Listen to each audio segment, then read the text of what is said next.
दोस्तों, जब बात पेड़ों की होती है तब हम सभी को पता है कि पेड़ न सिर्फ पानी को सोखते हैं बल्कि ये हमें ऑक्सीजन भी देते हैं। इसके अलावा भी पेड़ों के कई सारे फायदे हैं। लेकिन क्या आपने कभी सोचा है पेड़ पानी सोखने के साथ साथ पानी को फेंकते भी हैं? भाई एक मिनट, मैंने आज तक ऐसी बात कभी नहीं सुनी। और अगर आपको हमारी बात पर विश्वास नहीं हो रहा तो ये नजारा खुद ही देख लीजिए। ओ भाई, ये क्या है? ये तो कुछ अजीब ही लग रहा है, आप भी समझ रहे होंगे।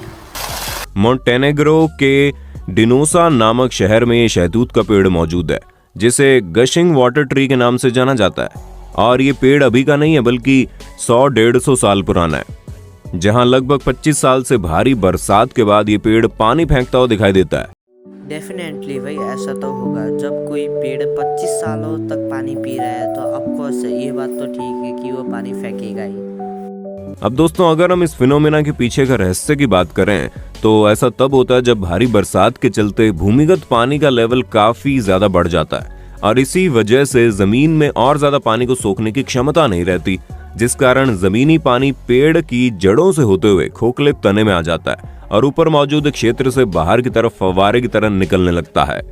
तो भाई समझ में आ गया ना? मैंने कहा था ना वीडियो में मजा आएगा। तो आइए आगे देखते हैं। दोस्तों, जरा आइसलैंड की इन खूबसूरत पारदर्शी गुफाओं पर नजर डालिए, क्योंकि आइसलैंड में बनी इन गुफाओं के अंदर जाने पर आपको लगेगा कि आप किसी कांच के बने महल में आ गए हो। दोस्तों, हम आपको बता दें कि ये जो साफ और पारदर्शी बर्फ है ये 1-2 साल में नहीं बनती, बल्कि ऐसा तब होता है जब ये बर्फ सैकड़ों सालों तक एक ही जगह पर जमी रहती है। भाई इन बर्फ में कुछ तो खास बात है, देखो कैसे चमक रहे हैं। मेरे को तो इनको देखते ही रहने का मन कर रहा है। और एक ही जगह पर इतने समय तक जमे रहने के बाद बर्फ के वजन से एयर बबल्स बाहर निकल जाते हैं और बिना बबल वाली क्रिस्टल क्लियर बर्फ बच जाती है। हालांकि इस तरह की बर्फ बनने का बड़ा कारण यहाँ का साफ पानी भी है। दोस्तों, जिस हिसाब से आप कछुओं के बारे में सुनते होंगे तो उससे आपको यही लगता होगा कि ये सच में काफी ढीले ढाले और सुस्त होते हैं। भाई साहब, इन कछुए की तो बात ही अलग है। इनको मैं ढीला ढाला सुस्त कुछ नहीं समझता। ये लोग बहुत लंबे समय तक जीते हैं। यदि इनकी उम्र आपको लग जाती तो आपके तो मजे ही मजे हो जाते यार। चलो, ये तो होने से रहा, पर वीडियो में आगे बढ़ते हैं। तो भैया, इनको कमजोर या फिर ढीला ढाला समझने की गलती मत करना, क्योंकि अमेरिका के एलिगेटर स्नैपिंग टर्टल एक ऐसे कछुए हैं जो खतरनाक होने के साथ साथ अपने ताकतवर जबड़ों के लिए जाने जाते हैं। 70 से लेकर 100 किलो तक वजन वाले ये कछुए दिखने में तो कुछ कम खतरनाक नहीं होते। वैसे इनका नाम भी एलिगेटर की तरह दिखने वाला लुक और जबरदस्त जबड़ों की पकड़ की वजह से मिला है, जिसका नमूना आप खुद ही देख सकते हैं। और अपनी इसी जबरदस्त पकड़ की वजह से ये सच में शिकार के लिए किसी के पीछे नहीं भागते हैं, बस अपना मुंह खोलकर बैठ जाते हैं और जैसे कोई शिकार इनके पास आता है तुरंत दबोच लेते हैं।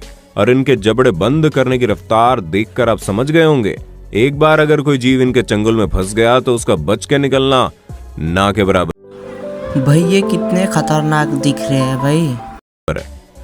दोस्तों, अगर आपने सेब के ऊपर मोम की परत चढ़ाई जाने वाली कोई वीडियो देखी होगी तो आपका भी खून खौल उठा होगा कि केवल सेब को चमक देने के लिए आपकी सेहत के साथ कैसा खिलवाड़ हो रहा है। क्योंकि इस तरह की वीडियो में आपको ये बताया जाता होगा कि सेब के ऊपर लगाई जाने वाली वैक्स आपके लिए बहुत ज्यादा खतरनाक है, जो आपको मार सकती है। पर चिंता मत कीजिए, इसके पीछे का सच एक और भी है। असल में दुनिया भर में मौजूद फ्रूट एक्सपर्ट्स की माने तो एप्पल के ऊपर कुदरती मोम मौजूद होती है, लेकिन फ्रूट्स की पैकेजिंग और उसे तोड़ते वक्त मोम की परत उतर जाती है। इसी वजह से फलों की चमक और उसकी नेचुरलिटी बरकरार रखने के लिए ऐसा किया जाता है, ताकि ये फल और सब्जियां ज्यादा समय तक फ्रेश बनी रहे।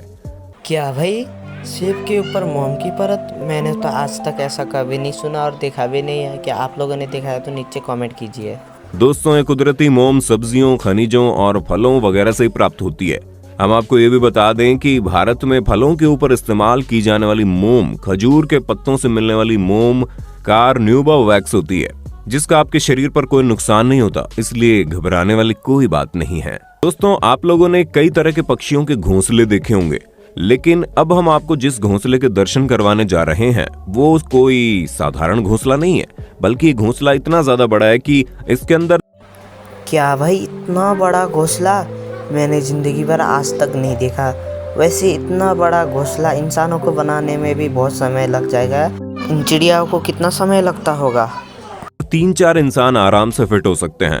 असल में दोस्तों, सोशेबल वीवर नाम के पक्षी इस तरह के घोंसले बनाते हैं। अब आपके दिमाग में सवाल आ रहा होगा कि भला इतने छोटे पक्षी को इतना बड़ा घोंसला बनाने की क्या जरूरत है।